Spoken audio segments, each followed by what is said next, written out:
नमस्कार। हम लेकर हाजिर हैं घुमक्कड़ की डायरी का ये नया एपिसोड। आज हम आपको ले चलते हैं हैदराबाद स्थित सुप्रसिद्ध सालार जंग संग्रहालय।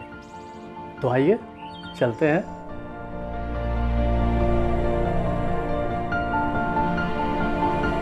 हैदराबाद स्थित सालार जंग संग्रहालय एशिया का सबसे पुराना और बड़ा संग्रहालय है, जिसके बारे में कहा जाता है कि ये विश्व का सबसे बड़ा निजी संग्रह है।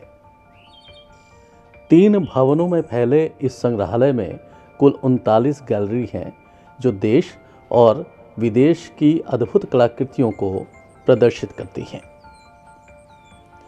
सालार जंग संग्रहालय की स्थापना 1951 में हुई। हैदराबाद के निज़ाम नवाब मीर यूसुफ अली खान, जिन्हें सालार जंग भी कहा जाता था, के नाम पर इस संग्रहालय का नाम पड़ा। ये म्यूजियम 1951 में प्रारंभ हुआ था, जब Jawaharlal Nehru prime minister of India से प्रारंभ हुआ। ये सालार जंग म्यूजियम सालार जंग की कलेक्शन थी।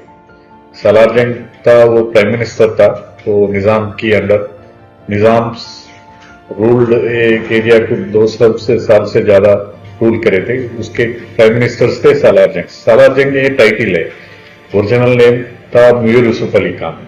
ये मीर यूसुफ अली खान का कलेक्शन था। 40,000 से ज्यादा कलेक्शन है म्यूजियम में। सो 1951 के बाद 1958 में एक गवर्नमेंट ऑर्गेनाइजेशन को देने की फैमिली सालार जंग स्टेट कमेटी डिसाइड कर रहे थे। देन 1958 से एक गवर्नमेंट के अंडर थी। एक जब पुराना म्यूजियम तो दीवान देवड़ी में था, फिर एक नया बिल्डिंग बना के 1968-7 में एक नया बिल्डिंग को शिफ्ट करे थे।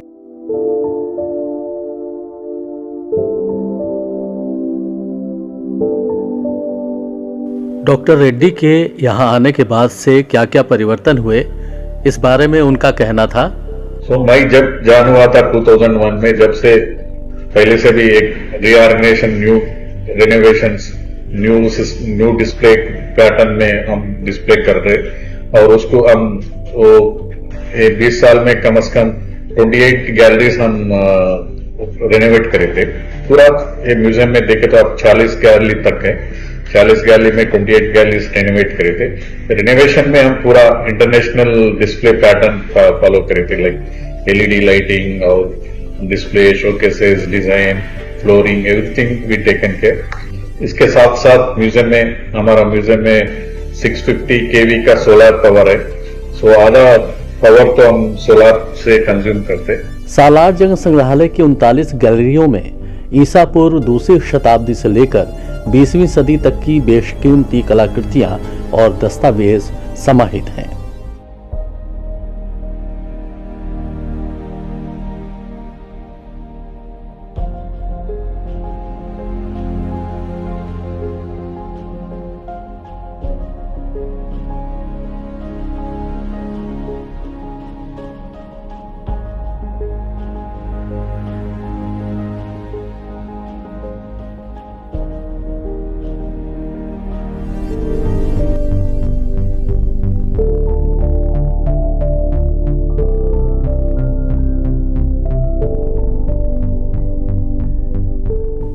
संग्रहालय में कुल मिलाकर 46,000 कलाकृतियां, 8,000 से भी अधिक पांडुलिपियां और लगभग 60,000 पुस्तकें हैं।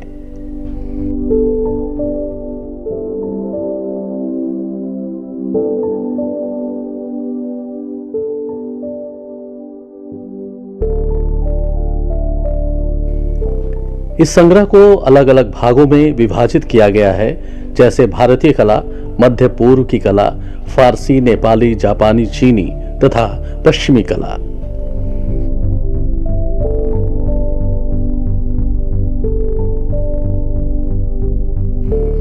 भारतीय कला संग्रहों में मिनिएचर पेंटिंग सहित मॉडर्न पेंटिंग, ताम्र काष्ठ और प्रस्तर की कलाकृतियां आदि के विशाल संग्रह मौजूद हैं।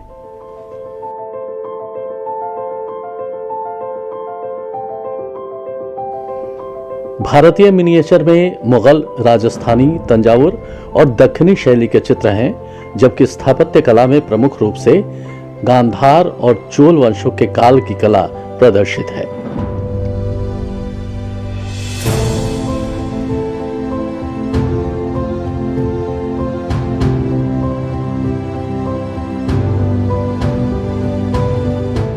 इनके अलावा भारतीय चित्रकला की अनेक जानी मानी हस्तियों की कलाकृतियां यहाँ देखी जा सकती हैं, जिनमें राजा रवि वर्मा, अब्दुल रहमान चुगताई, एम.एफ. हुसैन, के हेब्बार, रविन्द्रनाथ टैगोर, अवनींद्रनाथ टैगोर, नंदलाल बोस आदि प्रमुख हैं। इस संग्रहालय में कुरान शरीफ का भी अद्भुत संकलन है, जिनमें कई सोने और चांदी से लिखे हुए हैं।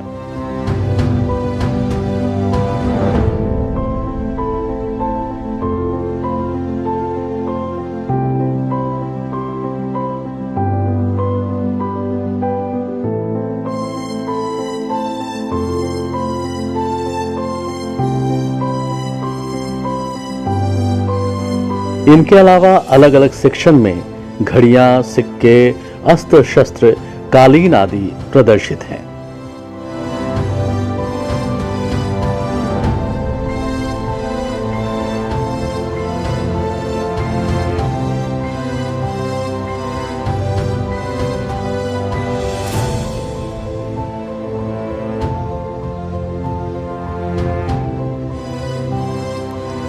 इस संग्रहालय का मुख्य आकर्षण 19वीं सदी की ब्रिटेन में बनी संगीतमय घड़ी है। इस घड़ी में घंटा बजाने के लिए एक पुतला निकलता है और घंटे पूरे होने पर वापस अपनी जगह चला जाता है। इसे देखने के लिए बाकायदा लोगों की भीड़ जुटती है। संग्रहालय के द्वारा लोगों को कुर्सियां भी मुहैया कराई जाती हैं।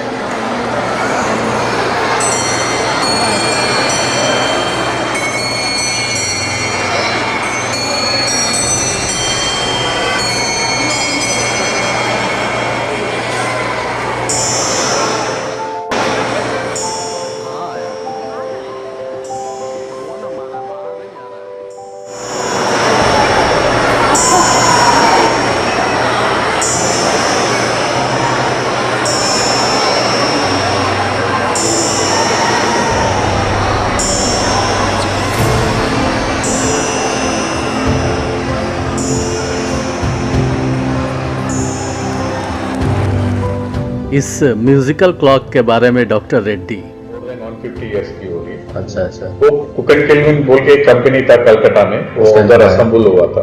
मैं सुना था, मैं जब नया आए थे तो 1997 में एक बार पूरा 3-4 महीने पूरा उसको रिप्लेस पूरा बोल के पूरा रिपेयर करके फिर असेंबल करे थे। अच्छा। जब से 97 से तो कुछ प्रॉब्लम नहीं हुई।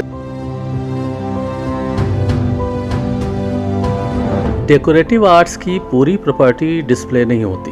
इस संबंध में डॉक्टर रेड्डी ने बताया, नहीं, हमारा आप देखे तो कोई भी म्यूजियम, इंटरनेशनल म्यूजियम देखे तो लाइक ब्रिटिश म्यूजियम और न्यूयॉर्क मेट्रोपॉलिटन म्यूजियम, कोई भी म्यूजियम देखे तो आप उधर 2 से 3%, मैक्सिमम 4% डिस्प्ले में रहते। सो आप हमारा म्यूजियम देखे तो 40,000 कलेक्शन में 16,000 collection on display. So almost 37 to 38% on display. आप हमारा वो स्टोर्स बोल रहे थे, वो हम बोलते हैं रिजर्व कलेक्शन।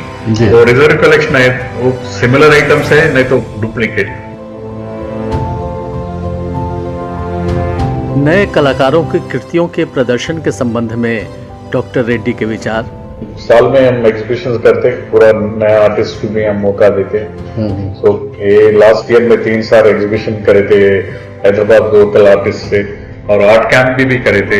आजादी के अमृत महोत्सव के अवसर पर हम एक आर्ट कैंप भी करे थे, उसमें 75 आर्टिस्ट पार्टिसिपेट करे थे। उसका आर्ट वर्क भी पूरा वो हम एक एग्जीबिशन की तरह डिस्प्ले भी करे थे।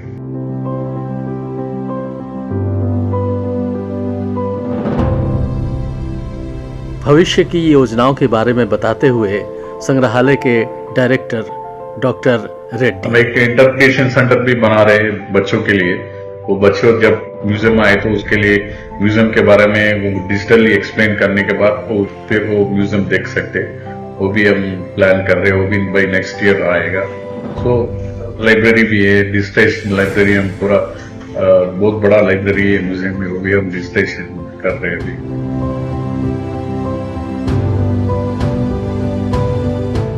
इंटेलेक्चुअल प्रॉपर्टी के डिजिटलाइजेशन के बारे में डॉक्टर रेड्डी। बुक्स का तो मैन्युस्क्रिप्ट्स तो अभी हो रहा है, नहीं 75% हो गए। हाँ हाँ हमारे पास 8,000 से ज्यादा मैन्युस्क्रिप्ट्स है, जी। उसमें से 6,200 तक डिजिटेशन हो गई।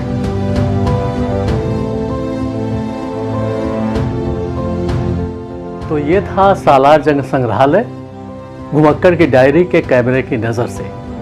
अगले एपिसोड में हम फिर से चलेंगे किसी नए डेस्टिनेशन की ओर।